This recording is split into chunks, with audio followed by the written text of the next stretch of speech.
The individual in question was named Eric. If you happened to encounter him on an ordinary street, you likely wouldn't discern anything particularly out of the ordinary about his appearance or demeanor. He conducted himself with adequate composure, held a respectable occupation, and consistently displayed polite manners. Indeed, if you were to inquire among his acquaintances, they would most probably confirm that he was managing quite well in life. However, what remained largely unseen by others was the profound, silent struggle unfolding within his mind, consuming him every single day. For as far back as his memory stretched, Eric harbored a persistent sensation of always falling short. Not precisely experiencing outright failure, yet always feeling like he was simply not quite enough. He perceived himself as insufficient for his parents, who perpetually drew comparisons between him and his older brother. He felt inadequate for his educators, who acknowledged his intelligence but frequently lamented his lack of discipline. Furthermore, he believed himself inadequate for his romantic partners, who inevitably seemed to distance themselves over time, leaving him to ponder whether an intrinsic flaw existed within him that was beyond repair. The uncomfortable truth is that Eric's narrative is far from unique. It is a painfully common experience. That gnawing sensation of inadequacy, of perpetually feeling as though one never quite measures up to expectations. This feeling of inherent insufficiency stands as one of the most subdued yet deeply pervasive forms of human suffering that countless individuals carry with them. It rarely manifests overtly on the surface. Instead, it skillfully conceals itself behind forced smiles, beneath impressive achievements, and within the lives of people who outwardly appear to be thriving. Yet, internally, this sentiment relentlessly erodes one's self-worth, much like a slow-acting acid. You are familiar with this unsettling feeling, are you not? That persistent, restless voice residing in the recesses of your mind, softly whispering pronouncements such as, "You ought to be much further along by now. You should be inherently stronger, demonstrably smarter, more aesthetically pleasing, significantly more successful, far more confident, indeed, simply more of everything." And regardless of the extent of your accomplishments, no matter how much external validation you accumulate, it consistently proves insufficient to finally silence that insistent inner critic. Psychologists have termed this phenomenon conditional self-worth. It fundamentally represents the belief that your inherent value as a person is contingent upon your ability to meet specific external conditions. These might include academic grades, financial standing, the approval of others, physical appearance, or professional performance. Consequently, when these prescribed conditions are not adequately met, you don't merely experience disappointment. Rather, you feel as though you are the disappointment itself. Eric understood this profound sensation with an unnerving intimacy. Every complimentary remark directed his way seemed to simply slide off him, much like raindrops on polished glass. Conversely, every single criticism cut deeply into him, akin to the piercing sharpness of a blade. Praise felt ephemeral, a fleeting moment of recognition, while criticism felt utterly permanent, scarring his psyche. He possessed the ability to recall a mistake he made a decade ago with far greater clarity and intensity than any success he might have achieved just last week. And here lies the most brutal aspect of this reality. This particular mindset doesn't exclusively originate from within an individual. It is, in fact, systematically cultivated, almost meticulously engineered by the very societal environment we inhabit.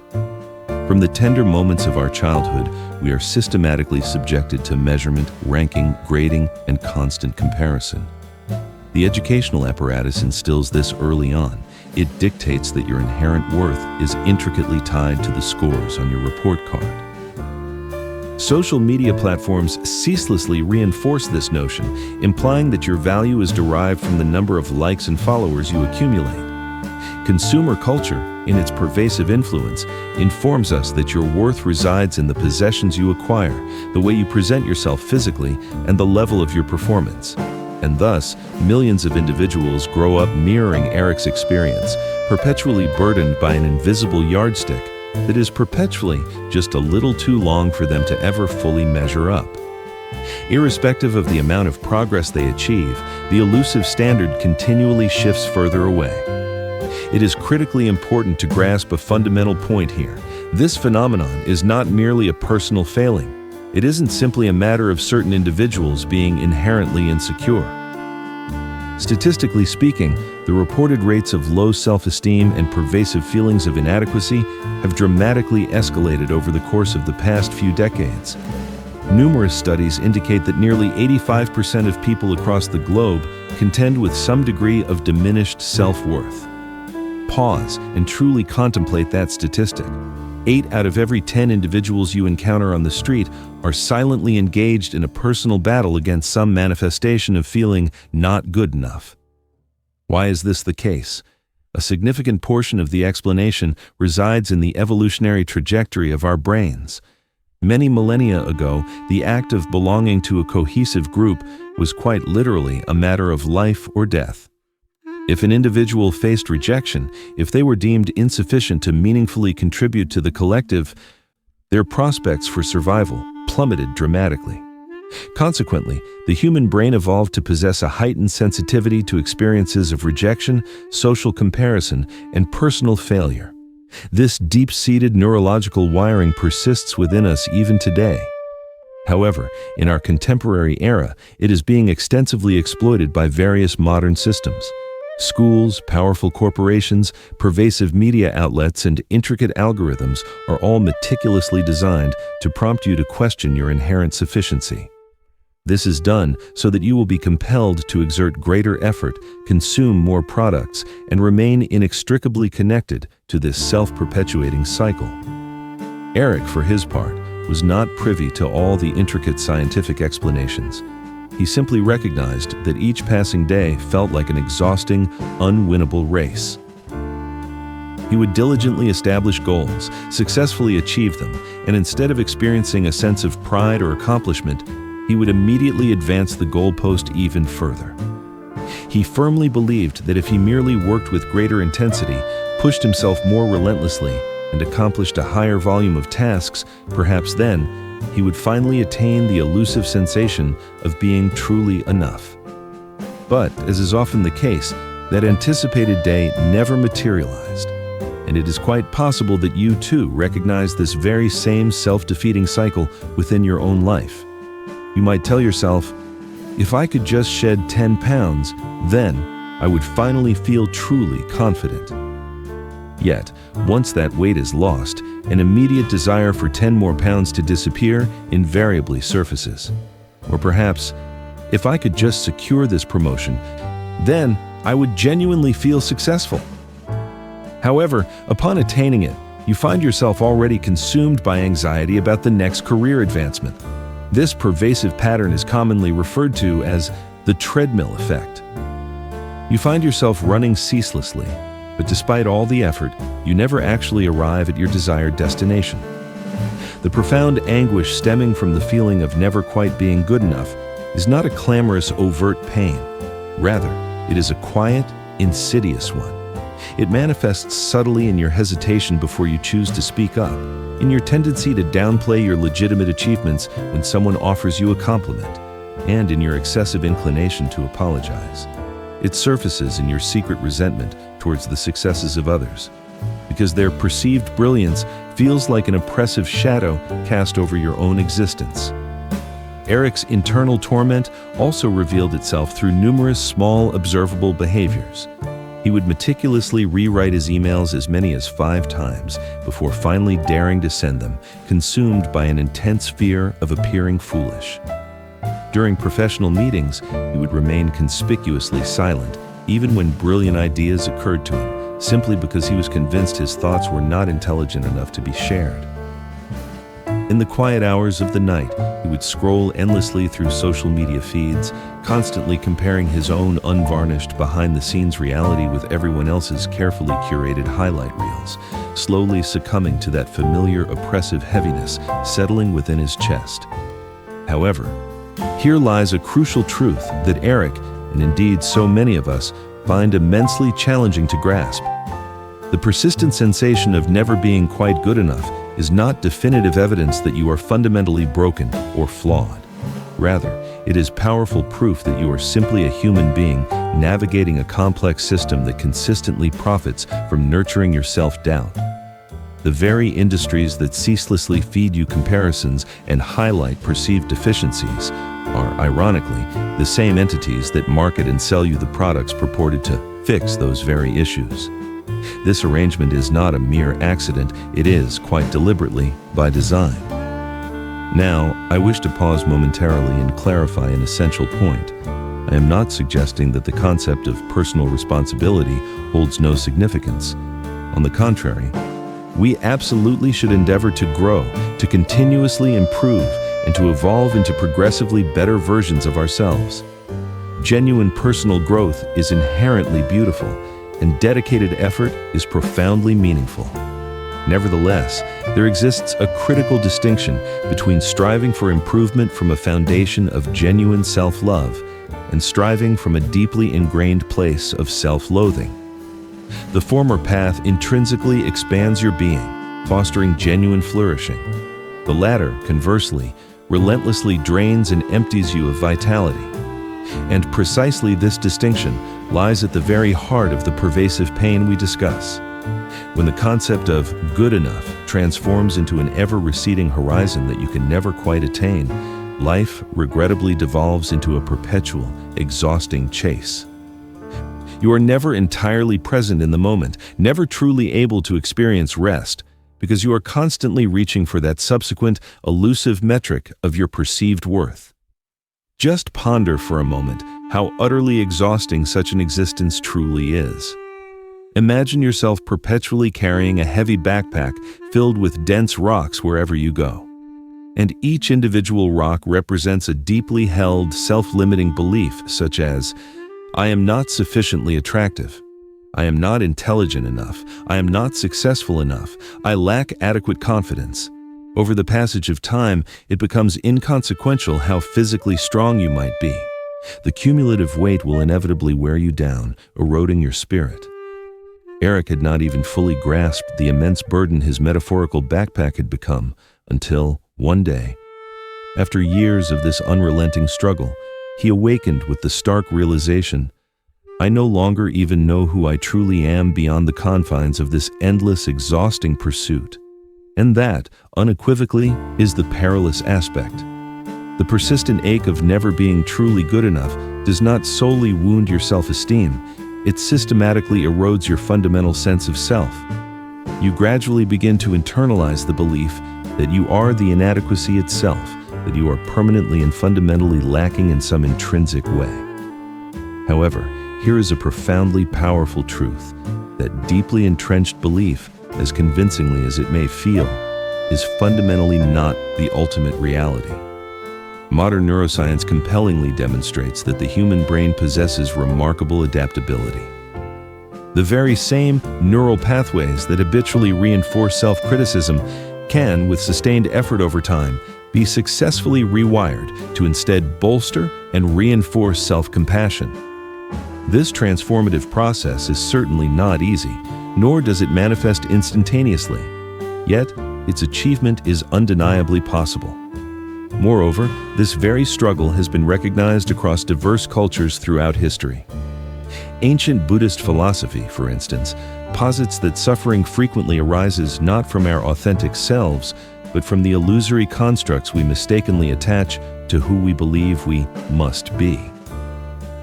Contemporary psychology echoes this profound insight. Our self-worth does not, by necessity, have to be conditional. Instead, it possesses the potential to be truly intrinsic. You possess the capacity to cultivate a perception of yourself as inherently worthy, not owing to your accomplishments or societal status, but simply by virtue of your very existence. Nevertheless, here lies the critical distinction. Intellectually recognizing this truth is one thing. Profoundly experiencing it within the very core of your being is an entirely different matter. And that truly is where the genuine journey of self-discovery commences. Eric continues on that path, just as many of us do. In the subsequent segment of this narrative, we will delve deeper into the specific contours of what that transformative journey entails.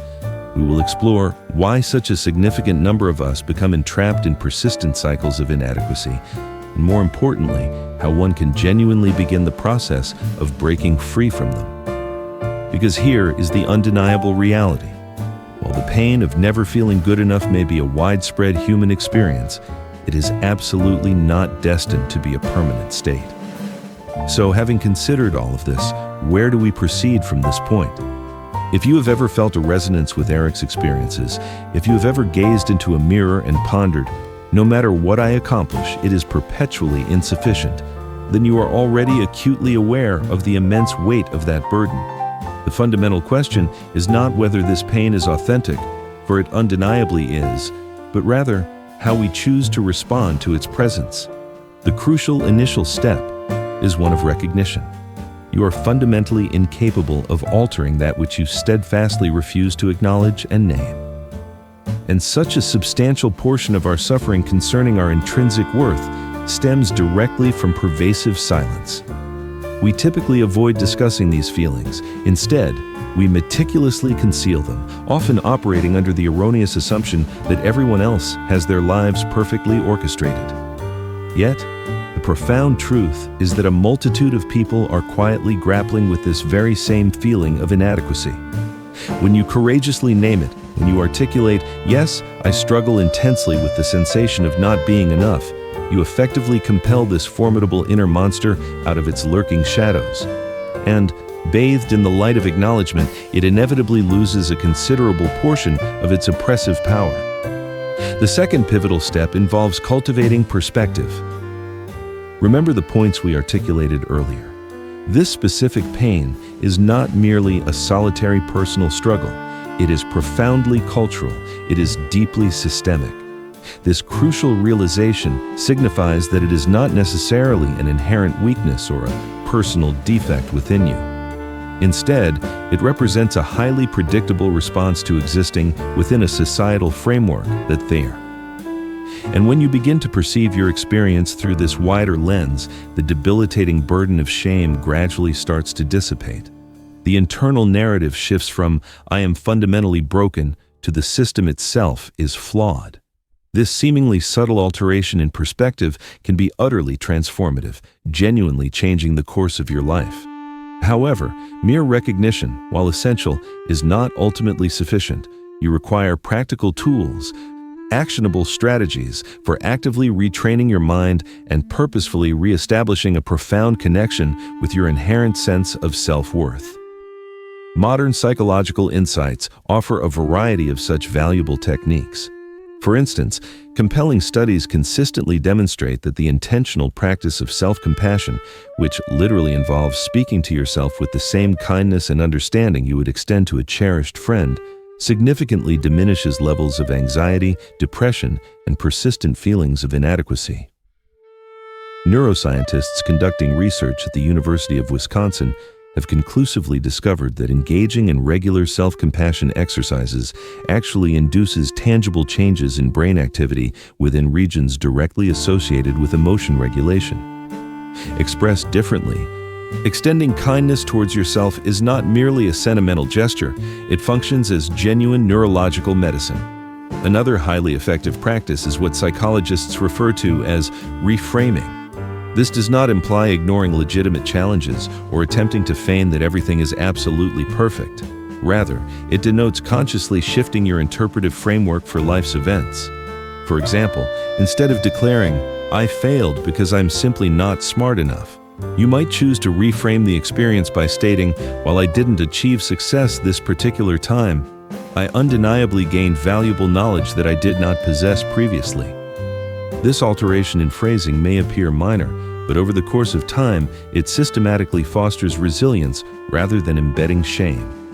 Yet, beyond the realm of psychology, there is an even more profound truth at stake, a philosophical understanding that many ancient traditions consistently underscore. You are not required to earn your inherent worth. It is not an external commodity. It is not something bestowed upon you by the judgments or opinions of others. Instead, your worth is an intrinsic quality that exists simply by virtue of your very being. Consider it this way.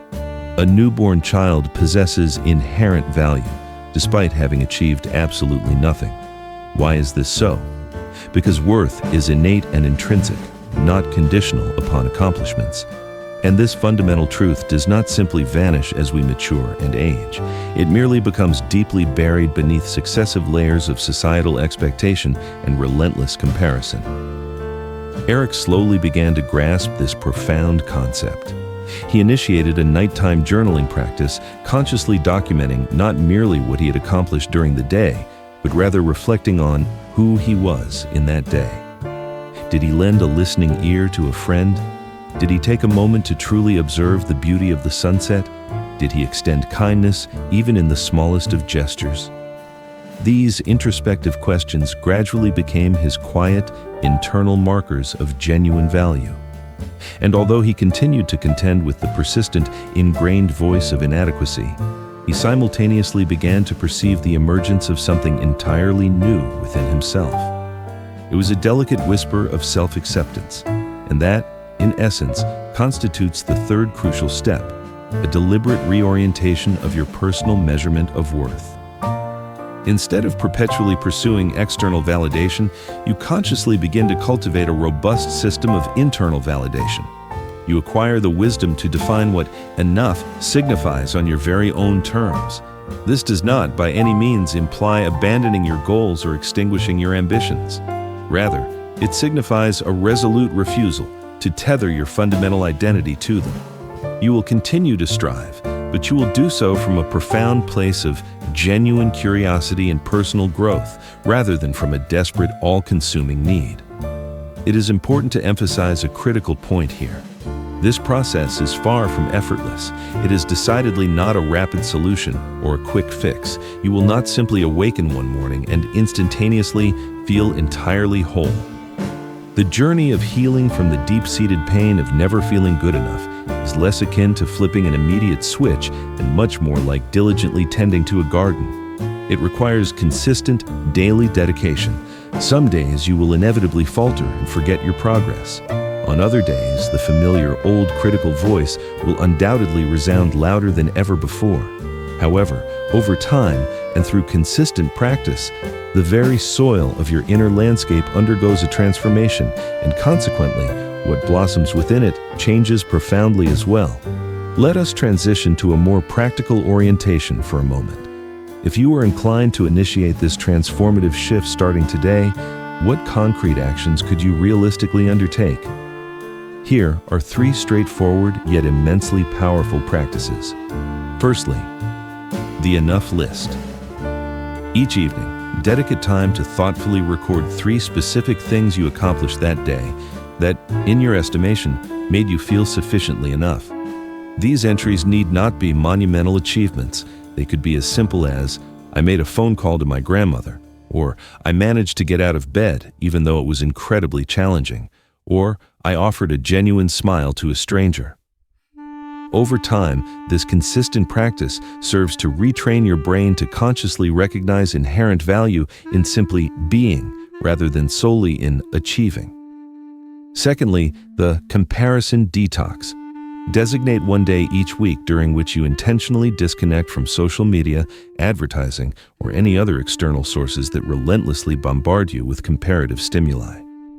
Allow your nervous system a much-needed respite. Studies conclusively show that even brief periods of disengagement from comparison-driven platforms significantly enhance both self-esteem and overall life satisfaction. Thirdly, the self-compassion break. The next instance you catch yourself uttering the internal phrase, "I'm not good enough," consciously pause and ask yourself, would I ever speak these words to someone I truly love? If your honest answer is no, then consciously rephrase that thought into something inherently kinder and more supportive. This deliberate act effectively interrupts the entrenched old neural loop and simultaneously plants the nascent seed of a new, more compassionate one. These practices, while appearing deceptively simple, possess immense power when they are consistently applied. Now, let us step back once more and consider the broader context. The pervasive pain of never feeling good enough is not solely an individual experience. It is fundamentally intertwined with a collective crisis of meaning prevalent in the modern world. A vast number of us are so intensely preoccupied with continually attempting to prove our worth that we inadvertently neglect the profound importance of simply being ourselves. We mistakenly conflate our intrinsic worth with our external performance, and in doing so, we tragically trade the authentic depth and richness of life for merely the outward appearance of success. But just imagine for a moment a world where individuals lived from an inherent sense of their own enoughness. Envision students who wholeheartedly pursued learning not out of a debilitating fear of failure, but rather from a wellspring of genuine, unbridled curiosity. Imagine dedicated workers who contributed their talents not because they felt compelled to prove their value, but because they already possessed an unwavering conviction in their inherent worth. Imagine profound relationships constructed not upon a shaky foundation of insecurity and constant comparison, but rather built upon principles of mutual respect and unconditional acceptance. That envisioned world might presently feel distant and utopian, yet its realization commences with small, deliberate personal choices. The choice to unfailingly treat yourself with intrinsic dignity, to independently define your own standards of enough, and to resolutely reject the relentless, endless race that perpetually denies you a true sense of arrival. Eric is, like all of us, still actively engaged in his ongoing journey. He has not succeeded in entirely silencing the persistent critical voice, but he is steadily acquiring the profound skill of coexisting with it in a fundamentally different manner. He is learning that true worth is not discovered in the elusive pursuit of perfection, but rather in the profound experience of presence. He is realizing that the pivotal question is not, "Am I good enough yet?" but rather, "Can I genuinely permit myself to simply be enough right now, precisely as I am?" And perhaps that very same question holds significant relevance for you as well. Because the undeniable truth is that there will always exist another demanding standard you could relentlessly chase, another social comparison you could inevitably lose, another compelling reason to experience feelings of inadequacy, a cycle that will never truly culminate. However, your profound ability to step consciously out of that relentless chase, even for a mere moment, to draw a deep, grounding breath, to declare, "I am enough right here, right now," without needing to prove anything, without needing to perform for anyone. That, precisely, is where genuine freedom truly begins. Therefore, if you have been perpetually burdened by the crushing weight of never feeling quite good enough, then consider this powerful alternative perspective. Perhaps that immense weight was never truly yours to bear in the first place. Perhaps your intrinsic worth was never, at any point, something that needed to be earned through arduous effort or external validation. Perhaps instead, it was always something profound that simply needed to be remembered. And if you can manage to recall that essential truth, even in fleeting glimpses, even in scattered fragments of awareness, then the pervasive pain begins to gently soften.